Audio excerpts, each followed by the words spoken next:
Hey guys, welcome to the You're Not Alone podcast. Today I have my good friend Luke. Today's going to be speaking about his journey. Could you introduce the podcast to your with your name and your story, please?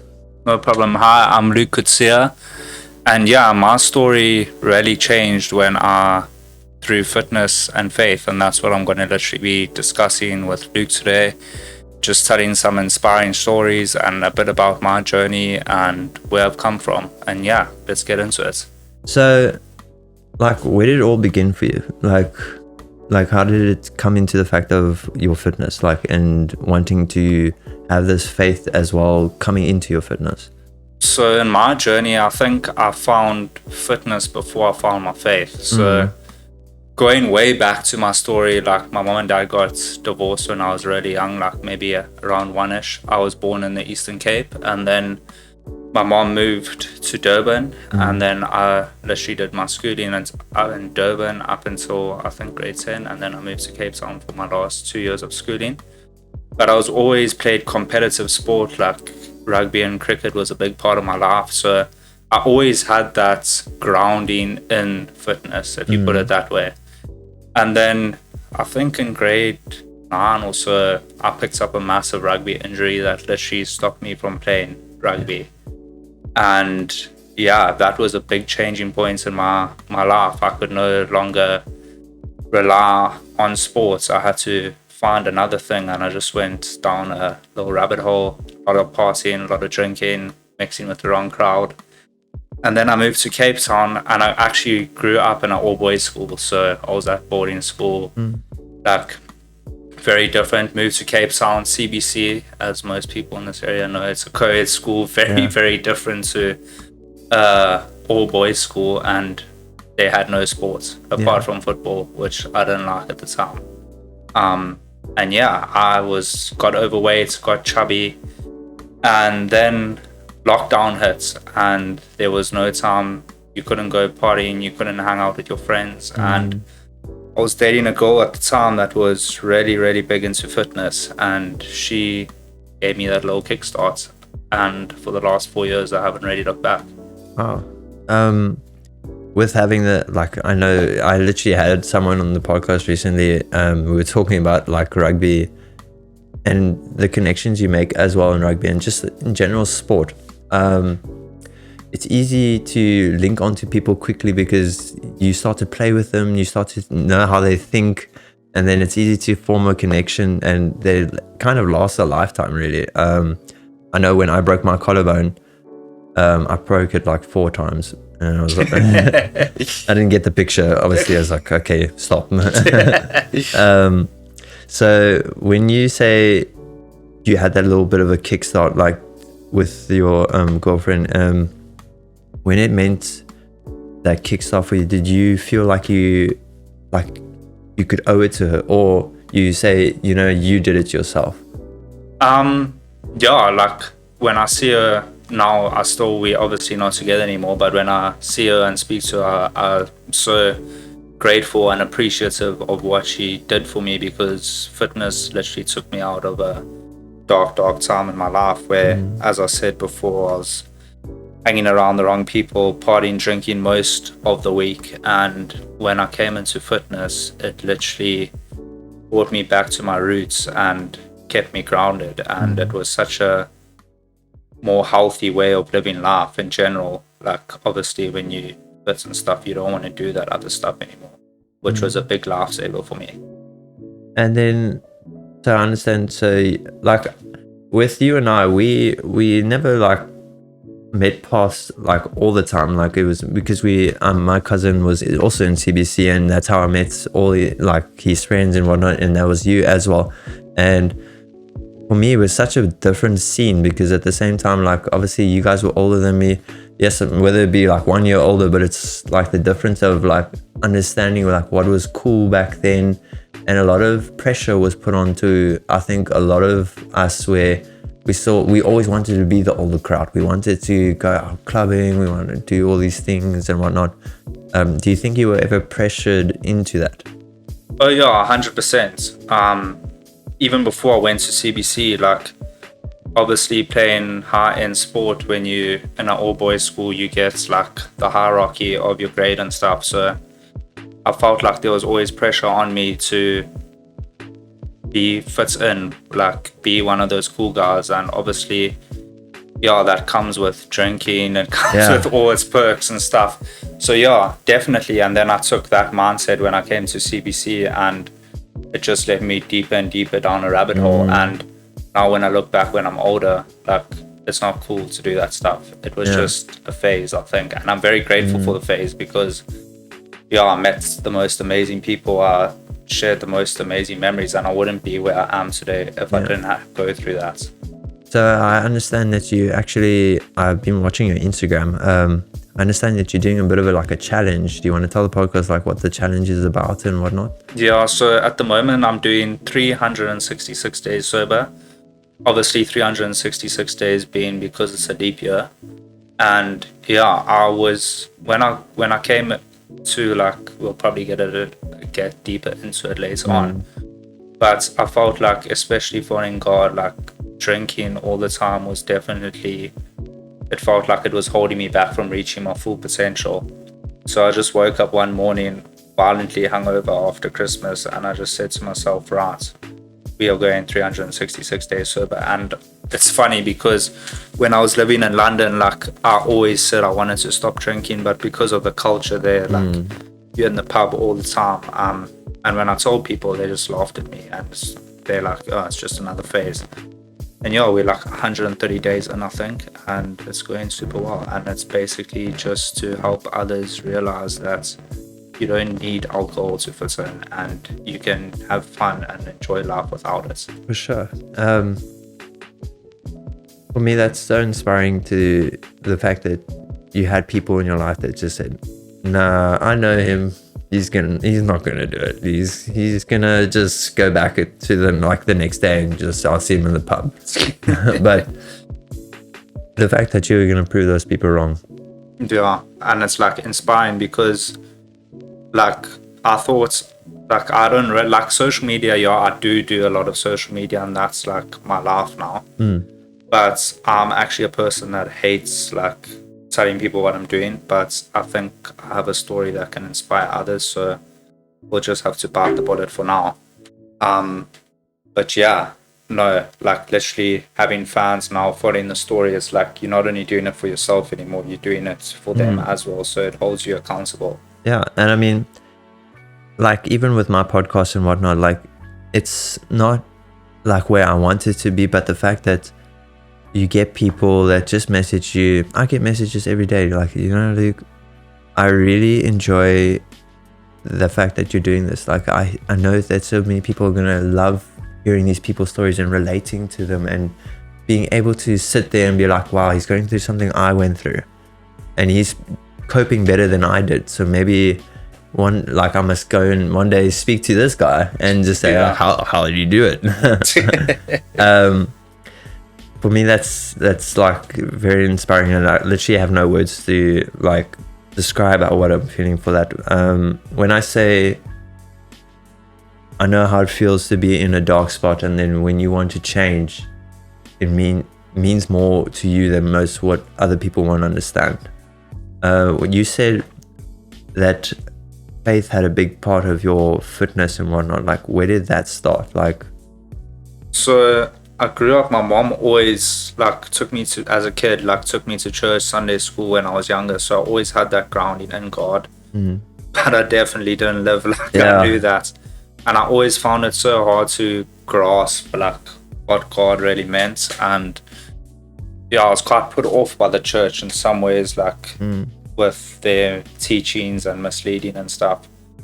And then I saw my dad was not a Christian at all. Like, he was like quite a hard man, and he did everything by himself. And then something happened in his life, and I saw like the last 10 years of his life before he passed on, like how much he turned around by giving his life to God. And then last year when he passed on unexpectedly, I just was actually in South Africa, and then I went home, and then like a month later he passed on. And he really went on, when I went to visit him when I was here, like he really like lay a foundation there. And when he passed on, like, I don't know how it happened, but Yeah. I just got super, super close to God, and it was a big wake-up call that life is so short and anything can happen, and For sure. we need to get our house in order before our time comes. Yeah. And that's basically, for the last year and a bit, I've been following God quite closely. It's amazing always to me when I hear about people how they like some people, like for me, I was also raised in a Catholic way of going to like Catholic what is it, catechism. Yeah. Every Wednesday I was there, every Tuesday, literally a whole week, I'm pretty sure at one point. And it also like it drove me away, because at the same time you're being put in this situation where you're kind of forced to love God or forced to know him, whether not, like I don't know if I want to be with him or whatnot, like. And it's amazing when you find it himself, it's much better, because at the same time when you get to know him in your way, in your perspective, like, because that's how I talk to people when they speak about God, is like, what is your perspective on God? And it's different across the board. Yeah. And because what they teach you in those churches and whatnot is, this is how he does it. The law. Yeah. No other way. He loves you, don't worry, but this is the way. Like, and for me, I don't perceive him that way. I perceive him as, if I have a connection with him and we talk and we pray and we're not, we're good. Like we've got everything going. Like, but for other people, is if you don't follow the law, you're not making it. Yeah, exactly. Yeah. And like having that moment with your dad, which by the way, I'm like, my deepest condolences to thank you. you. Having that switch is like, I would say it's like one of the worst ways to kind of click into the moment of like, I need to have a relationship with God at this time, like rather than having like a peaceful way. But you know what they say is sometimes people need to go through like the real hard times to understand to get to the good times. Yeah. No, I needed to hit rock bottom, I think. Yeah. I was at rock bottom and I'm only slowly getting up now. But I think I would not have the connection I do have with God now if it wasn't for losing my dad. Because it's like when I don't know how to explain it, like when I'm with God, I feel so close to him and I understand his death a lot more better. Yeah. Now, like reading the Bible, reading the Word of God, and for you, then that's because a lot of people that I've spoken to on the podcast as well, as they say, a lot of the time when you have a problem, if you just open the Bible and you just ask a question and you just have to like go through the pages, funny enough, it's right there. The answer is literally right there. Yeah, it's so simple, but yet we confuse it so much. Yeah, like, and for me, that's like super crazy, because you could literally have any question and it's right there. It's like, imagine this book that was written thousands of years ago and there's the answer. Like, who needs Google? Exactly. Like, for me, that's always been so crazy, because at the same time, I don't know, for me, it's like I drill myself. I say, like, why don't I know like what I'm doing, or I don't know where I am in life and whatnot. And sometimes like, my dad says, like, you know, if you just go and look in the Bible quickly and you just say, answer, then you feel really stupid. Like, why don't I just look there first? Like, but at the same time, when I say having faith is so great, but when you say you put faith, like, how's faith changed your life with fitness as well? Well, my whole fitness has basically changed around. I do it for different reasons since I've come to God. Like, when I came to fitness 4 years ago, now I think nearly 5, I don't know, so between 4 and 5 years ago, I did it for the sole purpose of looking good. It was very, very vain approach to life. And it can consume you very, very quickly. Sure. But then obviously when you meet God and you have that encounter, all those don't fade away. But my priority now with fitness is not to look a certain way. It's more part of my daily routine. Like, I go to the gym for mental clarity rather. It's a very big mental booster for me in my day, and it's also time for me by myself. Like, obviously recording content most days like you're with people and like you're in groups.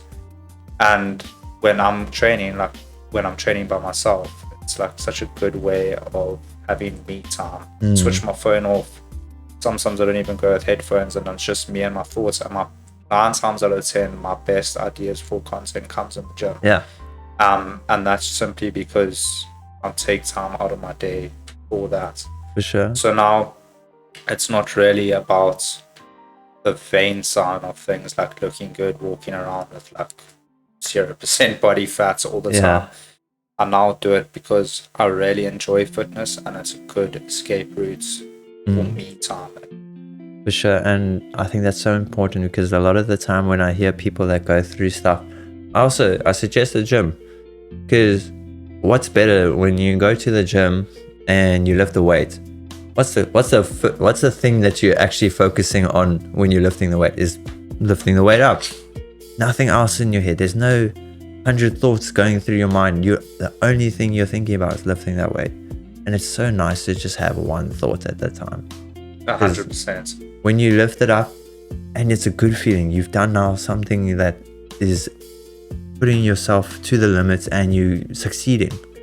And I think a lot of people like can benefit from that, because when you push yourself, and then, because you know, it rather push yourself in a positive way than a negative way. Yeah, definitely. Like, who can get a blacked out chunk like the quickest, like, rather than who can do like 10 sets of these like very quickly. Yeah. Like, for me, going to the gym as well, it's like you said, it's a lot of me time. I also don't go to the gym with headsets on, but it's also purely because I go with 2 of my guy mates as well, and I feel like hardly gym. Like, it's more chatty. I always say to them, like, I don't know why I come to the gym. I pay for a membership to talk to you guys at this rate, but going to gym for me is, I was also like, I wanted to look good, because you know, it's a tough world out there. If you're not looking great, then you're not going to be seen or whatever. Yeah. But it's like you said, like, just being able to be fit. You know, we're only in our 20s and whatnot, so like being fit and being active, that's great. Like, a lot of people can't say they can do that. Exactly.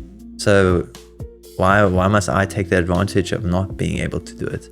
Like, I know when I was in a stage in my life as well, like I wasn't able to gym, and like in the back of my head, like, obviously when you're in those times, like gymming, what's that? Like, you know, you get those. You get cocky. Yeah, I don't need it. You know? Like, until you do it, and then you feel like, you know, you can climb mountains, you can do stuff, and it's crazy to think that, you know, you only put how many minutes do you train?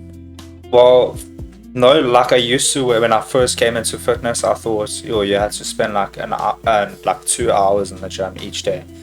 But I'm in the gym 45 minutes to an hour, and I'm out. Yeah. And then I'll maybe go sauna for 20 minutes. But that's not gymming. That's like just chilling. Yeah. And then I'll go shower and get on with my day.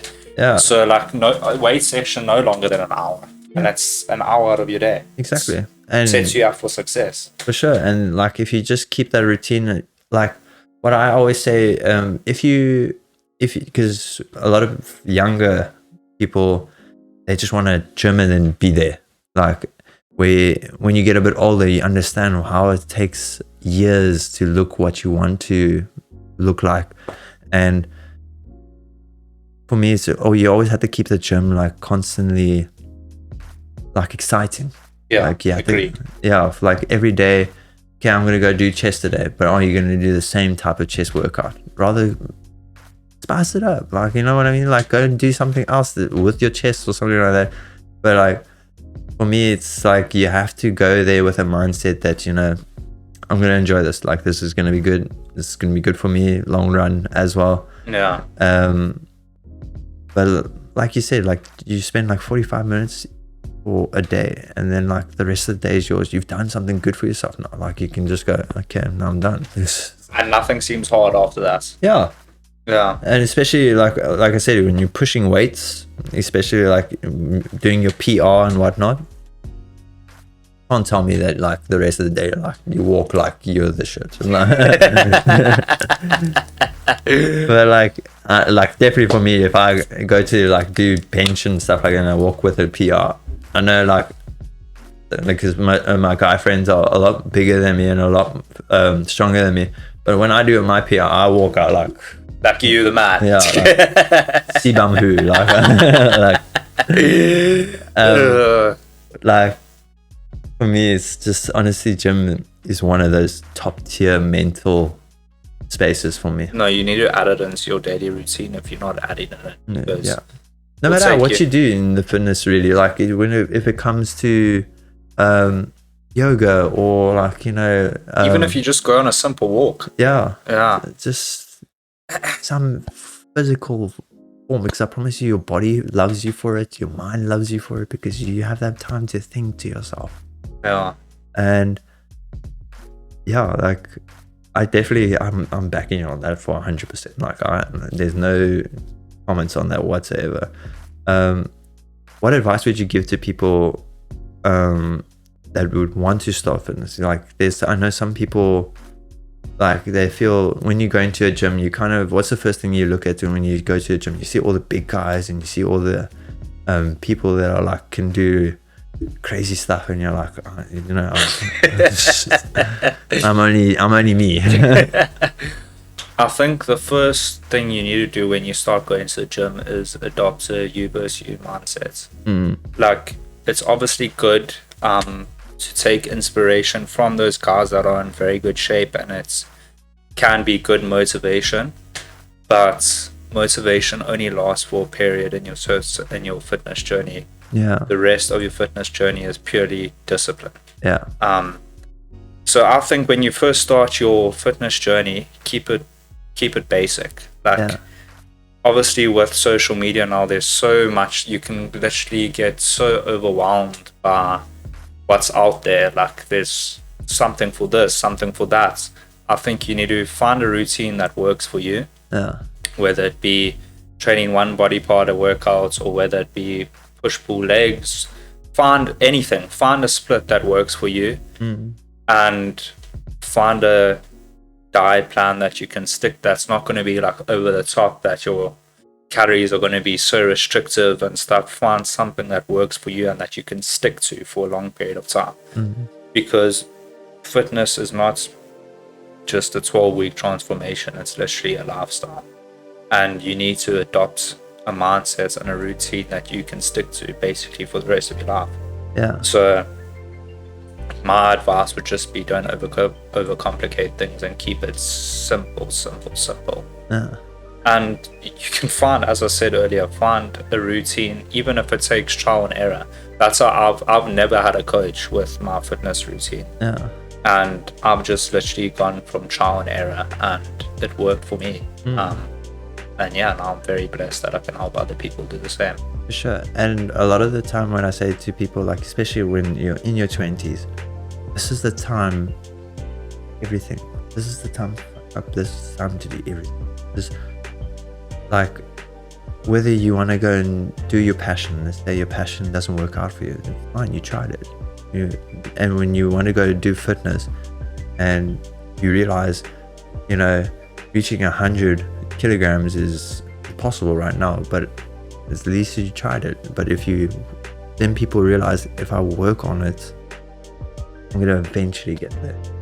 Okay. And the whole point of eventually getting there, I don't know, for me, saying I'm eventually going to get there, that's like a drive. Like I have to get there. Like, some people are like, oh, it's going to take too long. Yeah. That's why not many people can stick to it for long periods. Yeah. But I also believe if you have like a good gym partner, that pushes you like to the limits, and you're like, okay. Especially because I have a gym partner that we do a lot of competition based. Can be unhealthy, but sometimes it can be healthy because, you know, you're trying to push each other, you're trying to like do better than each other. And like you said, what's the you versus me? Like I can do that, but the fact is, like, it's so hard for people to just especially when you go to like a commercial gym or something like that, to just do this. Put your blinkers on. Yeah.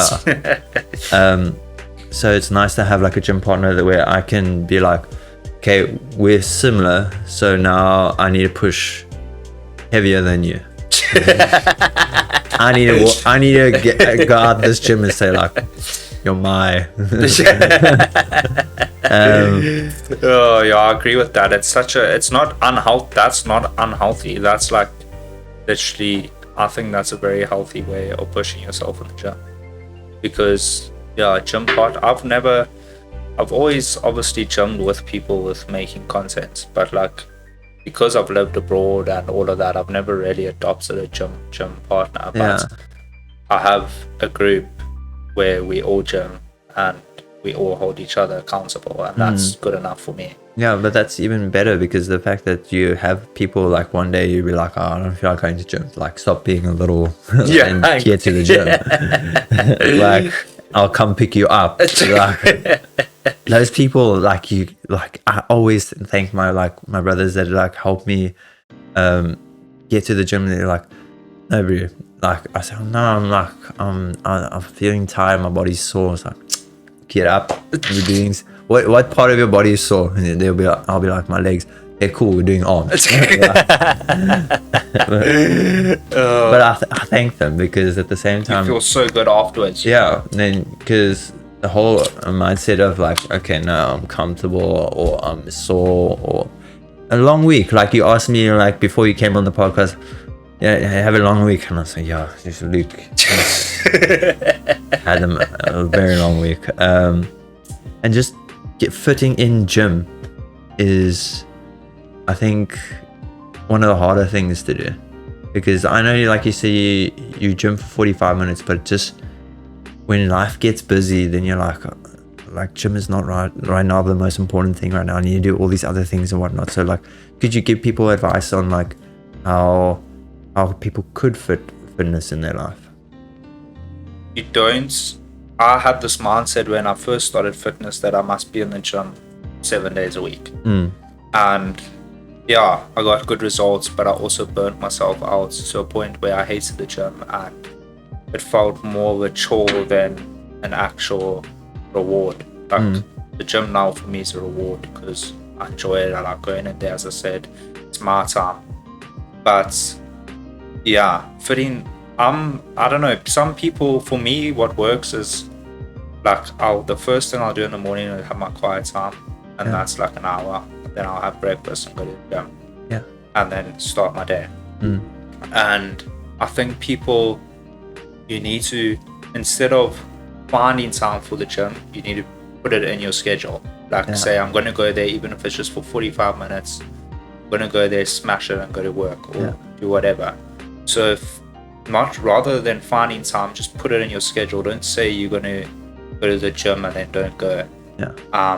And you don't need to go 7 days a week. I go 4 times a week, sometimes 5 if I'm training content and stuff like that.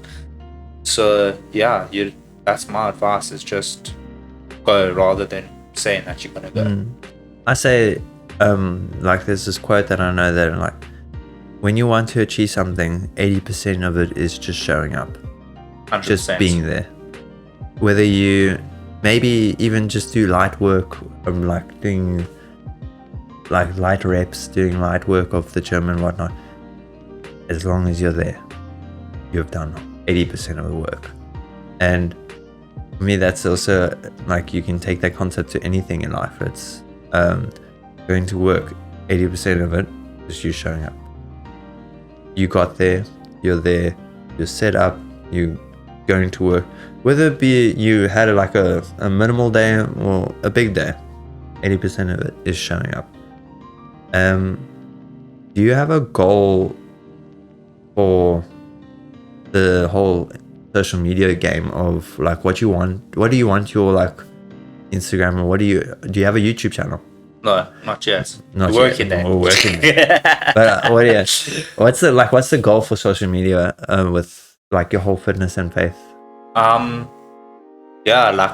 right now, I just want to grow the biggest empire in South Africa. If that's what God wants me to do.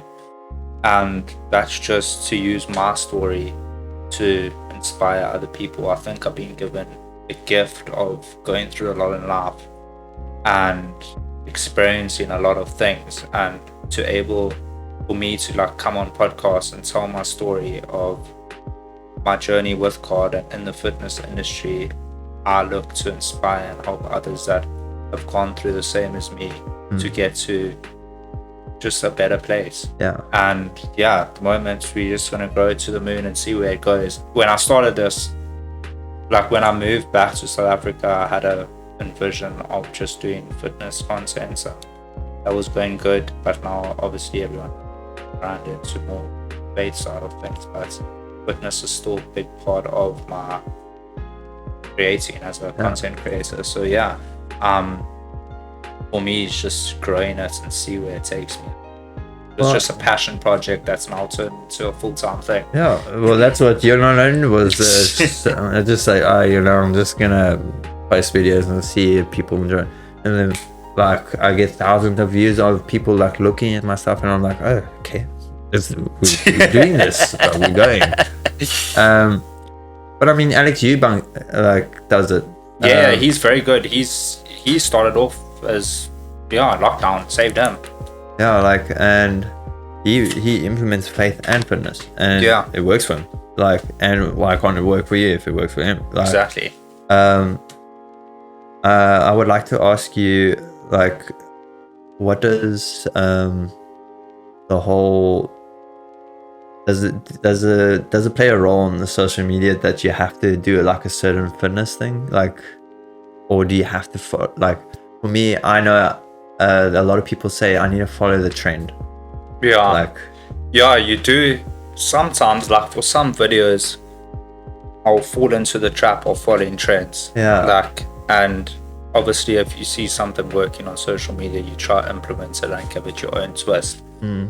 But I did that a lot with my old brand when it was just fitness, and I just felt like that. I just felt like God telling me that's not. You don't need to follow trends if I'm at the center of it all. And now I've already found a niche that works for me. Last week, actually, we've basically like you found those loopholes in the algorithm, and we found it with my content at the moment, with just simple things. With me doing like standing on a beach like for a 20-second video and putting a prayer, people love that, and it's just finding what works for you. And it's the simple things. Yeah. It's just, and so just the big thing for me is I play around. I post content, like, I don't know if you know a content creator called Josh Bryant. He's a South African content, and he's in the crypto industry. Yes. And when I feel like giving up with content, because obviously it can be like you put in all this effort in and you see no rewards, but he's like, content is like an unlimited lottery ticket. Yeah. Like it costs you nothing. So you don't know what one's going to blow up, but if you keep on posting, you're going to win the lotto. So consistency is key. I say that as well. It's a casino. I can only lose so many times. Like it's just an unlimited entry into a lottery draw, and if you stay consistent, you are going to eventually get to where you want to be. For sure. Please don't take the advice what I just said there, the casino part, because I promise you, my father taught me very well, house always wins. I always get this end of the month urge of like, 200 rand should just be fine. Yeah. And then it's never 200 rand. No, never. I always, like, my father says, should I take your bank card? Like, no, it'll be fine. Like, I'm 200 rand, don't worry. How much you lose? No, 500, 600 euros. So I love asking this question at the end of the podcast and to hear what other people thoughts on it. But what does You're Not Alone mean to you? I obviously watch your podcast, and you have had a lot of biblical people on the podcast. But I wanted to, like, I'm not a philosopher, I'm not going to get deep into it, but... Please, if you want to. But, like, for me, You're Not Alone was summed up in the Bible's Hebrews 13 verse 5 saying, I shall never leave you, I shall never forsake you. And for me, being a Christian following God, it's such a positive aspect when it comes to me not being alone, because I can hold on to that verse wherever I am, whatever I'm doing, wherever I am in the world. And I know that God is always going to lead me and He's never going to forsake me. And for me, that's the true meaning of you. That's see, I love hearing what other people think about what you're not alone, because it's so crazy to think how a few words can mean so many things to people. And you know, when you just said the last line, what's that song called? You won't forsake me. Oh yeah, it's a Hillsong song. I know. Yeah. And for me, that's super, like, it lightens on my day to think about, like, this is what Luke said today on my podcast, and this is what he thinks about it. Or what maybe other people think the same.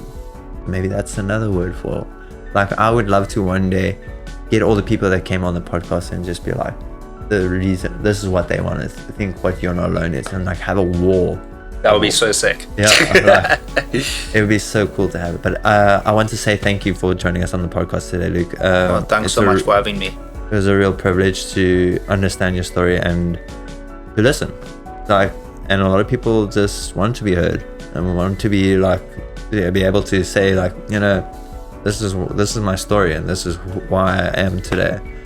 And I thank you so much for joining us today.